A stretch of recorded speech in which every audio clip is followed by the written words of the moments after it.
I want to tell you a short story about the dementedness of leftist ideology and its supposed solutions to the problems that we are faced with today. Back in 2014, I was invited to participate at a debate at the University of Cape Town on race and inequality. And my opponent was Zwanele Manyi, who is today known as Zwanele Manyi, presumably because the name Jimmy sounds too white. Now, I was in my mid-20s at the time, and I was a bit concerned about this debate because my opponent clearly had much more experience on this topic than I did. He was the chairperson of the Employment Equity Commission. At some stage, he was the president of the Black Management Forum, and also at some stage, he was Director General at the Department of Labour. But I went nonetheless, and I prepared as well as I could. Him being the more senior one in the room, spoke before me, and in a sense, he made my argument much easier than I expected it would be. His entire argument was based on a presentation of this picture, which is a jacuzzi on a beachfront. And so he explained to the audience that this symbolizes the problem of race and inequality in South Africa. Because firstly, in his ideological frame of reference, black equals poor and poor equals black, and white equals rich and rich equals white.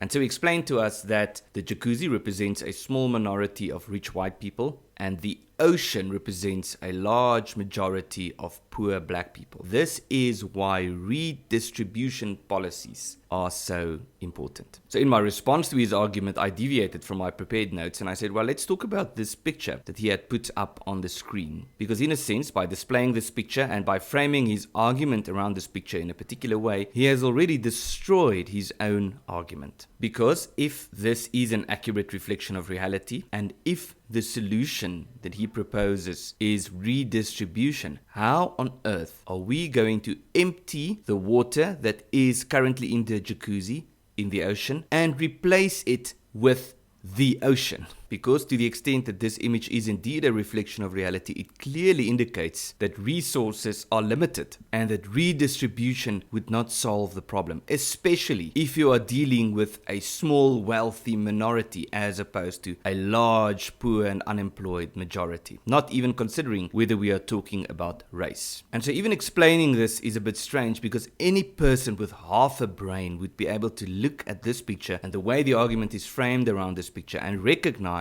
that the solution or the so-called solution to this problem bears no relation to the actual problem that is being described. And so I want to say three things about this. The first is that there is no way in which you can fix economic problems sustainably without a central focus on production. Shifting the emphasis to redistribution as opposed to production is a recipe for disaster. And production is not just a one-time thing. It's not something that happens which should then be followed by redistribution. It's a continued process that has to happen all the time. And if we truly want to fix problems of unemployment and inequality and poverty and so forth, the only sustainable way to do this is to figure out how are we going to encourage and empower people to be more productive. The second thing I want to point out is that this argument is fundamentally and deeply racist. It's racist against white people for obvious reasons because it argues that we should take their stuff and redistribute it. But on a much deeper level, it's deeply racist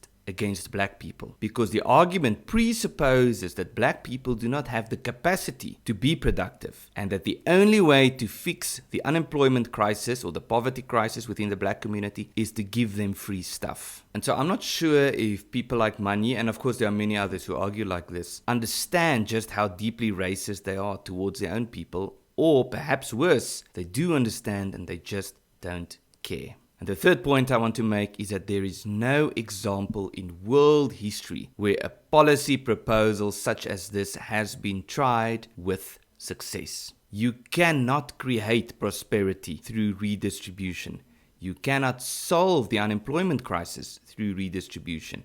You cannot stop poverty through redistribution. And many attempts have been made to do this all over the world, whether we are talking about the Soviet Union, Communist China, Cuba, Venezuela, Zimbabwe, and currently South Africa. Every single one of these attempts have failed. Why? Because it puts people in a position where they are incentivized not to produce. And so the South African government has been doing this for 30 years, which is why we are now in a situation where about 18 million people in South Africa are dependent on social grants, and where the South African government regards this number as something to be boasted about. Not because the number is getting lower, but because it is getting higher. Imagine a government that boasts about the fact that so many people are unemployed, that 18 million of them are dependent on the government, and then goes even further by setting goals to increase this number. This is the reality in South Africa at the moment. And I should add that the amount of people in South Africa who are dependent on the government is actually much higher than this if you include people who work for the government. And so here is the great irony of this whole thing. The solution that leftists like Manyi propose will achieve the exact opposite to that which they claim to wish to achieve. The consequence is that this proverbial jacuzzi is getting smaller, while the ocean is getting bigger,